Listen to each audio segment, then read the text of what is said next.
Botong Seruput menjadi grup pengaum satu-satunya terhadap kesenian alat musik tradisional Talempong Botong. Grup ini bersama organisasi perangkat daerah OPD terkait terus berkomitmen dalam upaya pelestarian sebagai salah satu warisan budaya tak benda Indonesia dari kota Sawalunto.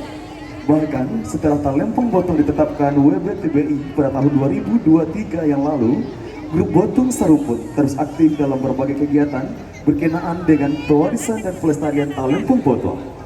Setelah berpulangnya sang maestro Talempong Botong yakni almarhum Bapak Umar Malin Parmato, anak perempuan beliau yakni Miss Rieni menjadi ujung tombak setiap langkah upaya pelestarian Talempong Botong.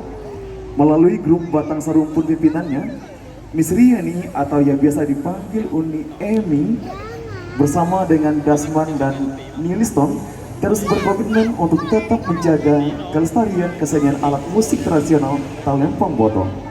Adapun dua kegiatan yang mereka ikuti dalam tahun 2024 ini diantaranya tim narasumber pada workshop pembuatan dan penyajian Talempong Botong dilaksanakan oleh Balai Pelestarian Kebudayaan BPK Wilayah 3 Sumatera Barat pada 7 dan 8 Mei 2024. Kedua, tim narasumber pada diskusi Talempong Botong dalam rangkaian kegiatan Galangan Arang sebagai sebuah elemen warisan tambang batu bara Sawalunto WTBOS yang telah ditetapkan sebagai warisan dunia oleh UNESCO.